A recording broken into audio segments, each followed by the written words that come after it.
Hey everybody, so tonight I'm going to try something I've never done before, and that is I'm going to draw my first comic book cover. I would have died to have these as a kid. I collected comics as a kid, but I don't think they had these until, I don't know when they came out, but they're pretty awesome. Basically you buy a comic and it's got like drawing paper for the cover, and you can draw your own comic cover. So that is what I'm going to do. This is a Superman comic from the New 52 story, and it's going to be really awesome. I bought several of these. I have a Ninja Turtles one that I want to do. Can't wait to do that one. I've got Iron Man 4001, which actually I'm a huge Valiant fan. When it comes to reading comics, I read Valiant, Exo Man of War, Bloodshot, stuff like that. So, and then I got this kind of random one that I'm going to try as well. But let's see how this first one goes, and then I'll kind of take it from there. I plan on doing this with kind of a pencil underdrawing and then Copic markers for my colors. So I'm going to start out with some quick thumbnails just for composition and some different ideas for, different cover ideas. I liked all three of them, but I decided to go with a more simple approach. However, I should have spent more time on these. I should have done another round of thumbnails. Thumbnails are so important, and I always just get in a hurry. Again, I don't have a lot of time, so I try and rush things, and I didn't quite get the composition I wanted figured out, and you'll see, that costs me time. I rushed it, and it cost me time. So this first sketch that you're watching right now, I actually end up erasing this whole thing. This was the one idea you saw, the bottom right hand thumbnail. This was the idea, but it was just a terrible composition. I didn't feel like it was dynamic enough, so I erased it and started over again.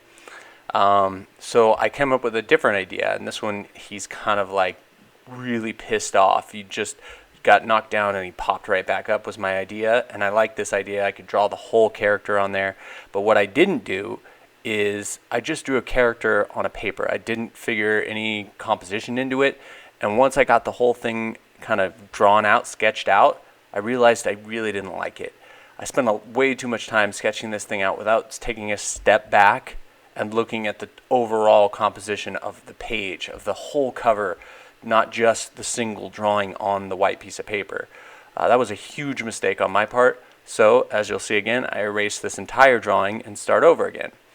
Right there, I start drawing the new, and I like the pose and everything. I just wanted it to fill the page more. I wanted him to touch on each of the edges of the paper. I wanted to break up, have some nice negative space in there, and I didn't have that with that first sketch. So I ended up redrawing the whole thing again. So I'd have to say I really like this drawing surface. Give it to the comic book companies. I don't know if they're all the same as far as DC, Marvel, or whatnot, but the surface is really nice to draw on. It's probably a really nice Bristol paper or something, and erasing all those times didn't affect the drawing surface at all. So right now I'm actually using a Copic Brush Pen. And this is one of the pens I got in the sketch box, subscription box that I did a video on not too long ago. And I thought I liked this one the best, but I actually ended up liking one of the other pens I got in there just because I could get a much finer point. You'll see me switch to it here in a second. Actually, I go to the Copics before you see the other pen.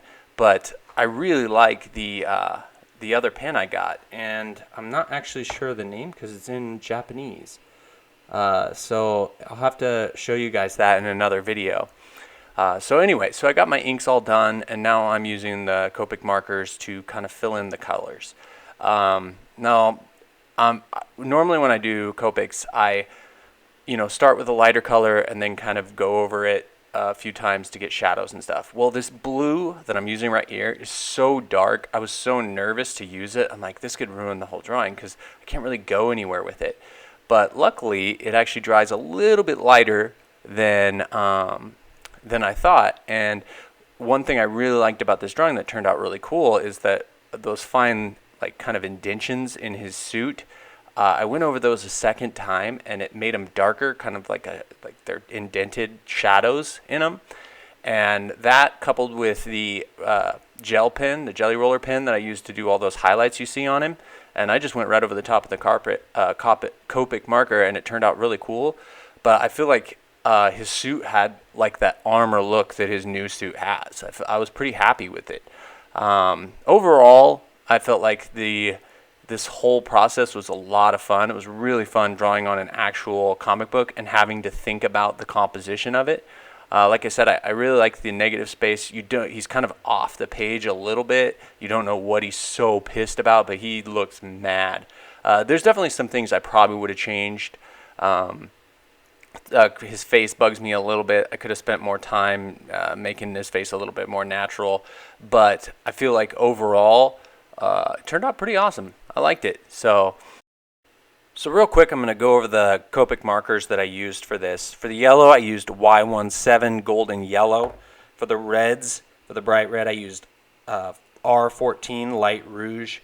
For the shadows, R27 Cadmium Red and R39 Garnet.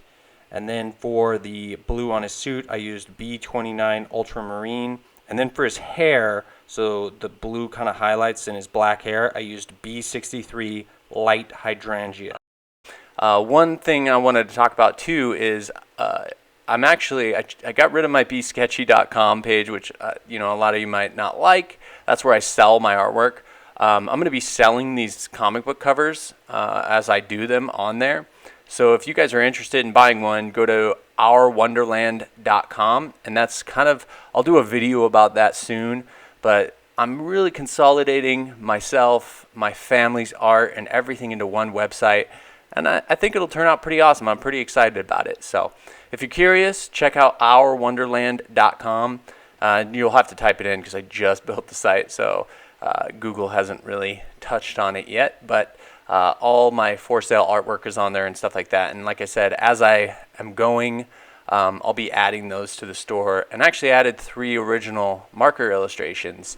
One of them is the Wolverine one you guys saw not too long ago, which is really similar to this cover. But anyway, I hope you guys liked the video. Let me know what you think too, because I plan on doing quite a few of these covers. I had a lot of fun doing this, so hope you liked the video, and thanks for watching.